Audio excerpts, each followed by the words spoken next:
A mother's love is a universal constant.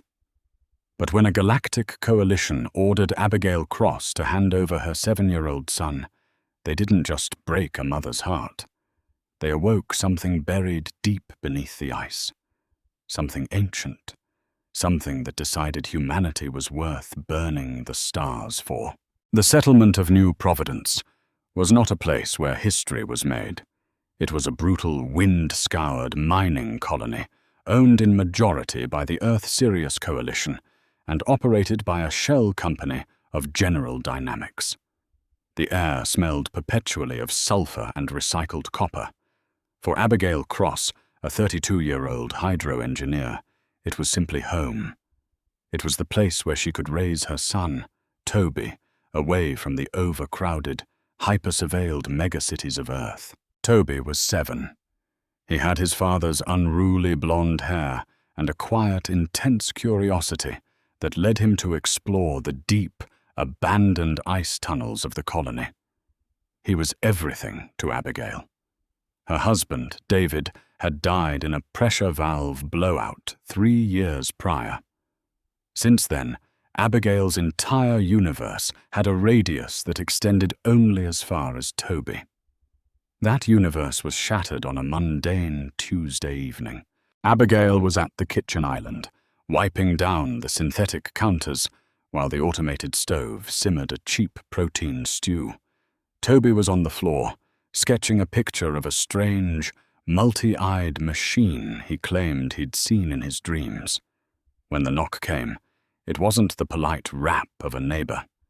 It was a heavy, metallic thud that rattled the reinforced door on its hinges. Before Abigail could even wipe her hands, the biometric lock chimed a sharp, angry red. The door hissed open, forced apart by external override codes. Cold, biting wind rushed into the small apartment, followed immediately by 6 armored coalition enforcers. Their matte black kinetic armor bore the insignia of the Interstellar Mandate, the joint human-alien governing body that kept the peace across the Orion Spur. Behind the soldiers stepped a man in a pristine, tailored grey uniform. His name badge read, Administrator Thomas Caldwell. He possessed the cold, detached aura of a man who dealt in numbers, not lives. Abigail Cross, Caldwell said, his voice clipped and sterile, reading from a glowing datapad. By order of the Interstellar Mandate and the High Council of the Vial, I am here to execute Article 4, Section 9 of the Geneva-Sirius Accords. Abigail froze, the dishcloth slipping from her fingers. Toby scrambled backward, hiding behind his mother's legs, his small hands gripping her denim jeans tight. I don't understand, Abigail said, her voice trembling but defensive. We've paid our colony taxes. We haven't broken any laws. What is Article 4? Caldwell didn't look her in the eye. He looked past her, fixing his gaze on the top of Toby's blonde head. Article 4 governs the requisition of anomalous biological assets, threatening galactic stability. Routine medical scans from your son's school have been flagged by the Vial High Council. Your son, Toby Cross, possesses a neural mutation, a latent psionic signature that mirrors the frequency of a Class A contagion. A contagion? Abigail stepped back, shielding Toby entirely. He's a little boy. He doesn't even get the flu. You're making a mistake. The Veil do not make mistakes, Miss Cross, Caldwell sighed, waving a hand. The alien delegates are terrified of this mutation. It threatens the psionic network of their entire species. In the interest of peace, Earth Command has agreed to surrender him to Vial custody for Musul, study, and containment. He is no longer recognized as a human citizen. He is classified as Unit 734. No, Abigail breathed, the blood draining from her face. The sheer, bureaucratic absurdity of it hit her like a physical blow. They were talking about her son like he was a defective piece of mining equipment. No, you can't take him. I'll appeal. I'll contact the colonial governor." "The governor signed the warrant," Caldwell replied flatly. "Take the boy." Two enforcers stepped forward. The sheer reality of the situation snapped Abigail's shock into feral, blinding panic. "Stay away from him," she screamed, grabbing a heavy kitchen knife from the counter. She slashed wildly through the air, fully prepared to die for the boy cowering behind her. "Don't touch my son!" An enforcer didn't even flinch. He raised a gauntlet, and a pulse of kinetic energy slammed into Abigail's chest. The air was driven from her lungs. She flew backward, crashing hard into the kitchen island. The knife clattered to the floor. Ribs cracked. Her vision swam in a haze of red and black. "Mommy!" Toby shrieked, his voice tearing through the small apartment. He ran toward her, tears streaming down his face. But a massive armored hand caught him by the collar, lifting him off the ground effortlessly. Toby kicked and thrashed, crying out for her. "Mommy! Mommy, please, don't let them take me!" Abigail crawled across the linoleum floor, coughing up blood, her hand reaching out desperately. "Toby, please, take me. Caldwell, take me instead. I beg you." Caldwell looked down at her with mild pity. "This isn't a negotiation, Miss Cross. Be thankful you aren't being arrested for resisting." He turned on his heel and walked out into the howling wind of New Providence. The enforcer carrying Toby followed. The door slid shut behind them, its locks re-engaging with a heavy, final click. Abigail was left alone on the floor, the sound of her son's fading screams echoing in her ears, drowning out the whistle of the frozen wind outside. The protein stew boiled over on the stove, hissing as it hit the heat coils. The apartment was completely, devastatingly empty. For 3 days, Abigail Cross did not sleep. She did not eat. She went to the local constabulary, begging Sheriff Miller for help. Miller, an old friend of her late husband, just looked at her with tears in his eyes and pointed to the heavily armed mandate cruisers hovering in orbit above the colony. "Abigail, they threatened to glass the settlement if we interfered. They've already taken him off-world. He's going to Vale Prime. There is nothing we can do. I am so sorry." "Nothing we can do." The words echoed in her mind as she stumbled back to her apartment. She was a working-class mother with a fractured rib, no money, and no ship. She was up against a galactic superpower that viewed humanity as a junior, subservient partner. She walked into Toby's room. It was perfectly preserved. His bed was unmade. His toy starships were scattered across the rug. On his small desk lay the drawing he had been working on before the door was kicked in. Abigail picked it up. It was the machine with many eyes. Beside it was a strange, jagged black stone Toby had brought back from the deep ice caverns of Sector 4 a week ago. He had called it his Whispering Rock. Abigail had dismissed it as a child's overactive imagination. Now, staring at the rock, she noticed it wasn't just stone. It was a smooth, polyalloy material that caught the dim light of the room and fractured it into unnatural geometric patterns. As Abigail picked it up, a strange, resonant hum vibrated through her palm. Driven by a grief so absolute it bordered on madness, Abigail put on her thermal hazard suit. She took the rock, strapped a heavy plasma cutter to her back, and headed out into the freezing wastes of New Providence. She didn't know what she was looking for. She only knew Toby had spent hours down in the abandoned Sector 4 mines. If there was any piece of him left there, any clue to his mutation, she had to find it. The descent into Sector 4 was treacherous. The environmental regulators had been shut off decades ago. Ice coated the walls and the silence was suffocating. She climbed down rusted ladders and navigated through collapsed shafts for hours, her flashlight beam cutting through the ancient darkness. Finally, she reached the bottom. The cavern Toby had described. It wasn't a natural cave. The ice walls gave way to a massive subterranean chamber, constructed of a dark, seamless metal that absorbed the light. At the center of the chamber stood a monolithic structure, towering hundreds of feet into the dark ceiling. It was covered in glowing, dormant glyphs that didn't belong to humanity, the Viol, or any known species in the Mandate database. Abigail stepped forward, her breath fogging inside her helmet. The jagged rock in her pocket grew searing hot. She pulled it out. It was pulsing with a violent, violet light. As she approached the monolith, her foot caught on a thick, frozen cable. She fell hard, her already broken ribs flaring with agonizing pain. The jagged rock sliced deep into her palm as she caught herself against the cold metal of the structure. Blood, warm, crimson, and distinctly human, smeared across the ancient alien metal. For a second, nothing happened. And then, the cavern began to shake.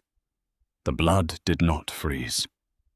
Instead, it was absorbed into the metal like water into dry earth. The glowing glyphs on the monolith flashed from a dim blue to a blinding, furious gold. A low, subsonic vibration began to build, rattling the fillings in Abigail's teeth. A voice echoed in this cavern. It did not come from the air. It manifested directly inside her mind. It was a voice that sounded like grinding tectonic plates, ancient beyond comprehension, yet perfectly articulate. Biological signature detected. Context: despair. Origin: maternal bond severed. Abigail scrambled backward, clutching her bleeding hand to her chest. "Who's there?" she screamed into the echoing chamber. "We are the Aegis," the voice rumbled, shaking dust from the ceiling. "We have slumbered beneath this world for 3 million cycles. We awoke briefly to the curiosity of the Small One. He sang to us in his dreams. Where is the Small One?" The voice asked about Toby. The sheer shock of it cut through Abigail's terror. This wasn't an enemy. This was the entity Toby had been drawing. This was why the Viol were terrified of his neural signature.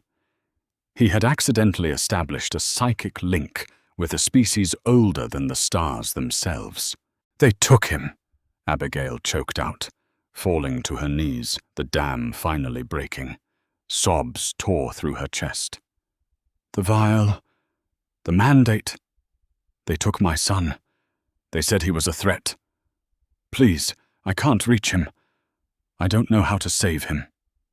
The golden light in the chamber intensified, washing over Abigail, analyzing her tears, scanning the chemical composition of her overwhelming grief. "They took your progeny," the Aegis stated. The booming, mechanical detachment in the voice was suddenly replaced by a terrifying, building resonance, like the low growl of a protective predator. "They severed the sacred cord. They harvest the young." "Yes," Abigail wept, burying her face in her hands. "He's just a little boy." The ground violently heaved. Deep below the planet's crust, engines that had slept since the dawn of the Milky Way ignited. The ice above began to crack and splinter.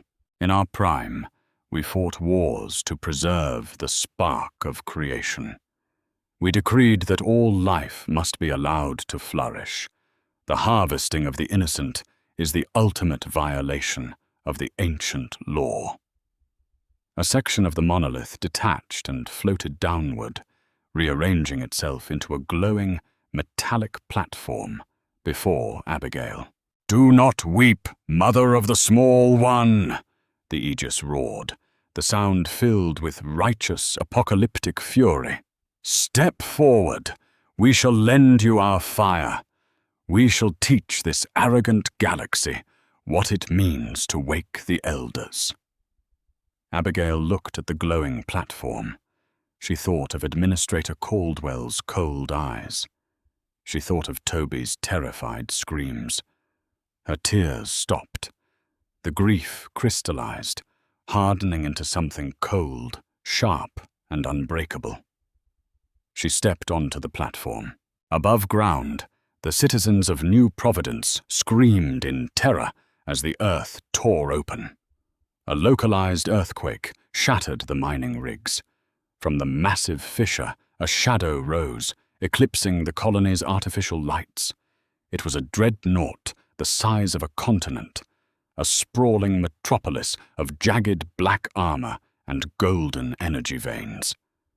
The local Mandate Orbital Defense Station immediately pinged the colossal vessel, demanding identification.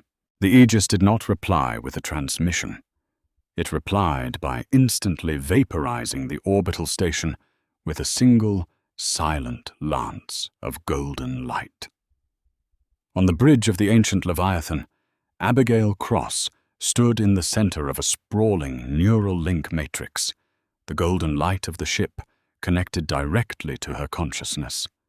She could feel the vast, terrifying power of the ancient warship at her fingertips. "Set course for Vial Prime," Abigail whispered, her voice echoing through the ship's comms. "Course set, Matriarch. Let the war begin." With a flash of light that blinded the local star system, the dreadnought vanished into slipspace. The slipspace transit was instantaneous, yet to Abigail Cross, it felt like swimming through a sea of fractured glass. The neural link connecting her cortex to the Aegis flooded her mind with 3 million years of recorded history. Stars being born, galaxies colliding, and the cold, mechanical silence of a ship waiting in the dark. But overpowering all of that was the beating heart of the dreadnought. It was angry. It felt her grief, and it magnified it into a weapon of mass extinction. Vale Prime was a jewel of a world, a sprawling ecumenopolis of shimmering crystalline spires and atmospheric rings orbiting a stable blue dwarf star. It was the political heart of the interstellar mandate. Orbiting the planet was the 7th Coalition Fleet, a joint armada of 300 Earth-Sirius destroyers and Vale plasma cruisers, commanded by Earth's own Fleet Admiral Gregory Hayes. When the Aegis tore its way out of the slipspace dimension, it didn't just appear. It shattered the local gravitational field. The massive, continent-sized wedge of black armor and glowing golden circuitry cast a shadow so vast it plunged the northern hemisphere of Vial Prime into a premature eclipse.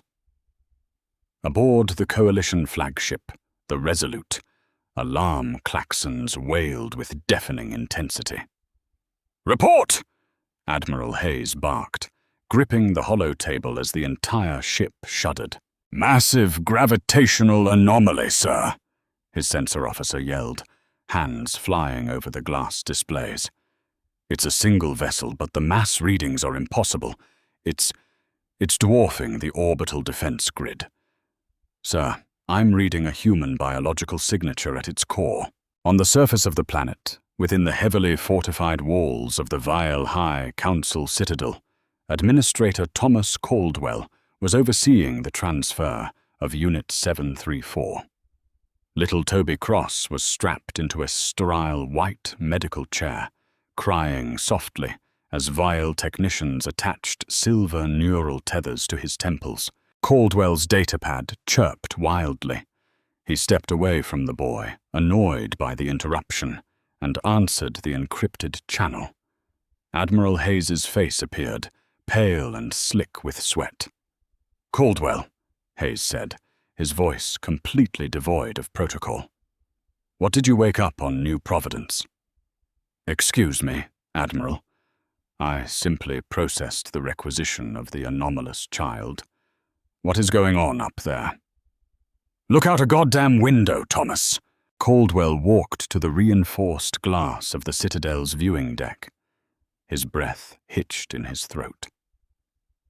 The sky above Vial Prime, usually a pristine azure, was burning.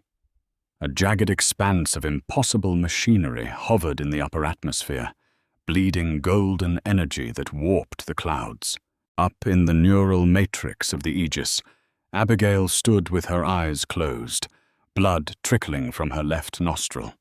The sheer data load was agonizing, but she didn't care. She could feel Toby. She could feel his terror like a beacon piercing through the noise of 1 billion alien souls. We have located the small one. The Aegis resonated in her mind, the voice trembling with mechanical rage. He is submitted to torture. The ancient law is broken. Awaiting your command, matriarch. Give them one chance, Abigail whispered. Her voice, amplified by the ship's ancient transmitters, broadcasted across every frequency, every comms channel, and every view screen in the Veil system. On the bridge of the Resolute, and in the Citadel below, the screens flickered. The cold, corporate logo of the Mandate was replaced by the exhausted, tear-stained, and fiercely terrifying face of Abigail Cross. "This is Abigail Cross," she said, her voice echoing globally, vibrating through the crystalline spires of Veil Prime.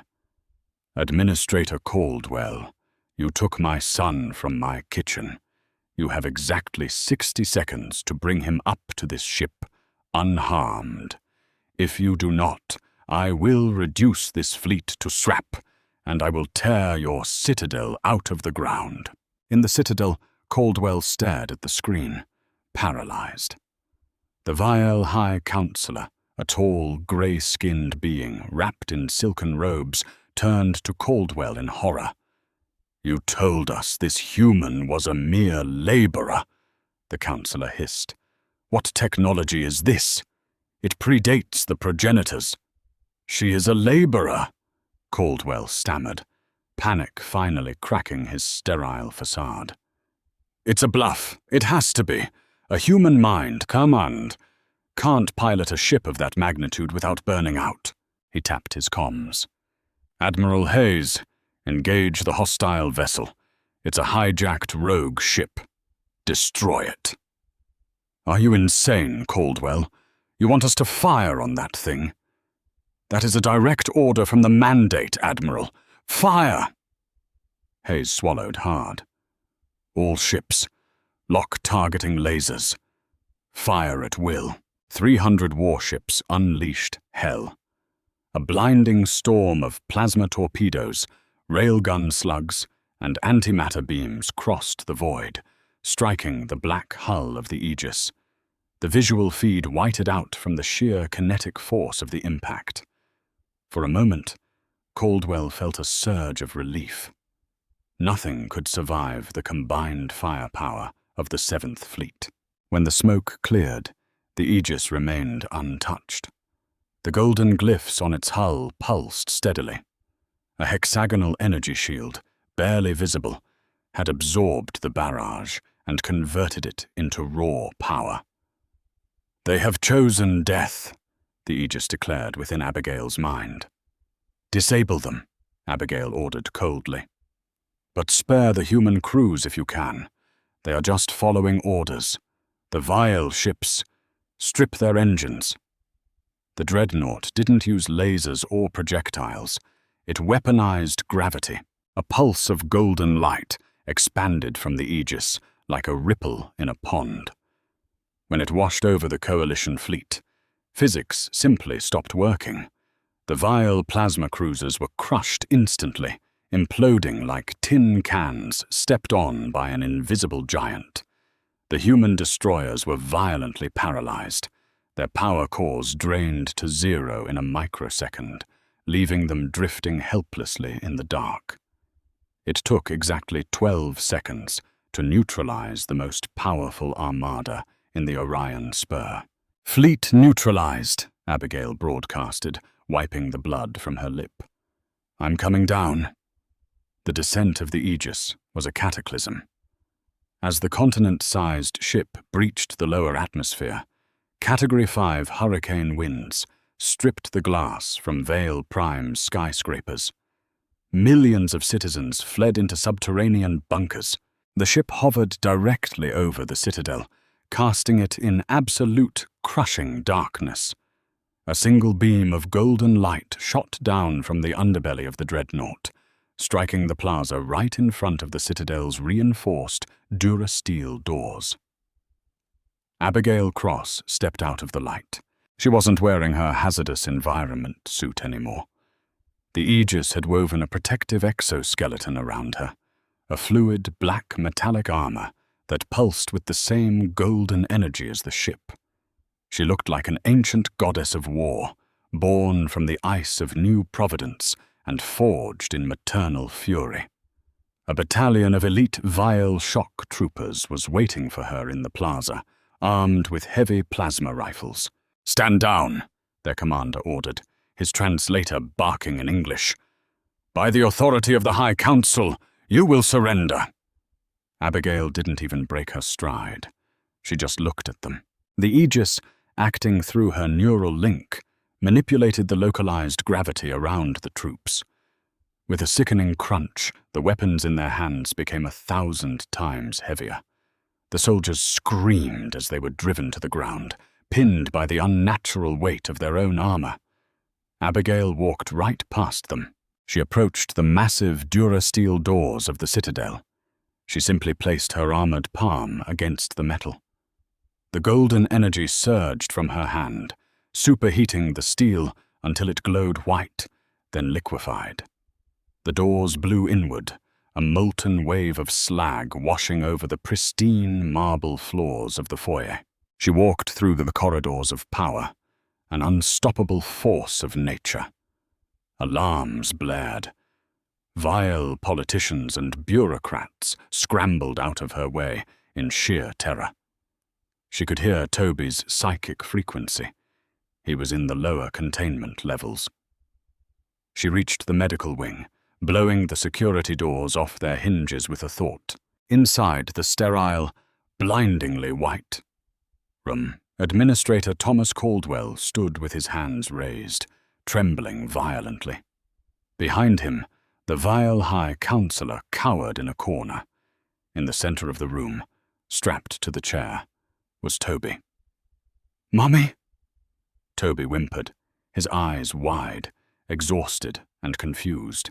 "I'm here, baby," Abigail said, her voice instantly losing its cold edge, replaced by a desperate, shattering warmth.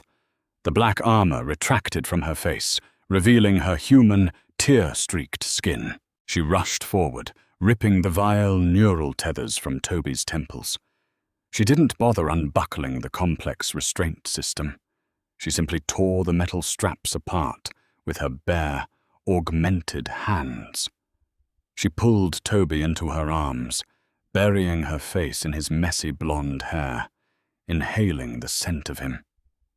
"I've got you," she cried, rocking him back and forth.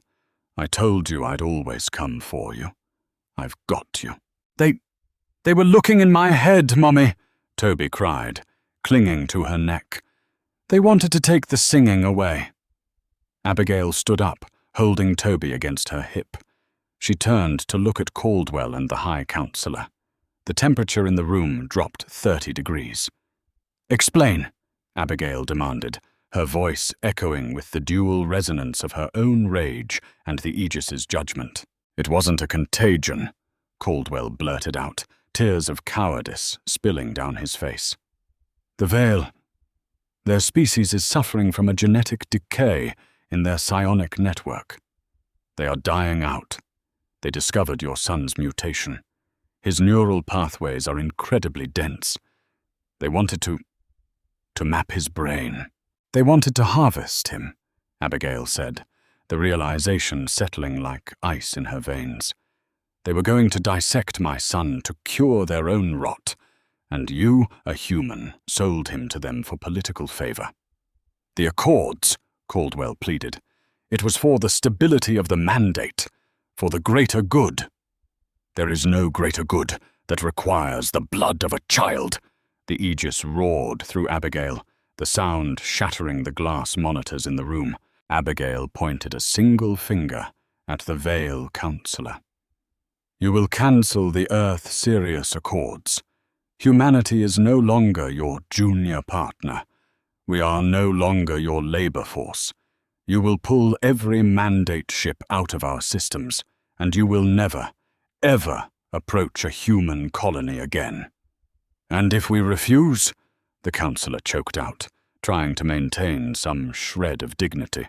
"Then I leave this ship in orbit," Abigail said coldly, "and the Aegis will systematically dismantle your world, atom by atom, starting with you." The counselor fell to his knees, bowing his head in absolute humiliating surrender. Abigail turned to Caldwell. "And you, Thomas, you are going to go back to Earth. You are going to tell the United Nations what happened here today. You're going to tell them that the universe is vast and dark and ancient. But if anyone ever tries to touch our children again, humanity won't hesitate to burn the stars to the ground." Caldwell couldn't speak. He just nodded, weeping softly. Abigail held Toby tight, the black armor extending to envelop them both in a protective cocoon of warmth and golden light. She turned her back on the broken men of the Mandate and walked out of the citadel. As they ascended back into the belly of the Leviathan, Toby looked up at the massive, glowing interior of the ship. "Is this the Singing Rock, Mommy?" he asked quietly. Abigail smiled, a real, genuine smile, as the massive dreadnought turned its bow away from Vile Prime, ready to take them home. "Yes, baby," Abigail said softly. "It's our guardian angel." And across the galaxy, a new truth rippled through the stars. The ancient gods had finally awakened, not for conquest, not for glory, but because a human mother simply asked for her son back. If you felt the sheer power of a mother's love in this HFY story, make sure you hit that like button. Humanity proved today that we will cross the stars and wake ancient gods just to protect our own. Don't forget to share this epic sci-fi tale with your friends, and subscribe to the channel with notifications on so you never miss a new story. Drop a comment below. What would you do to protect your family?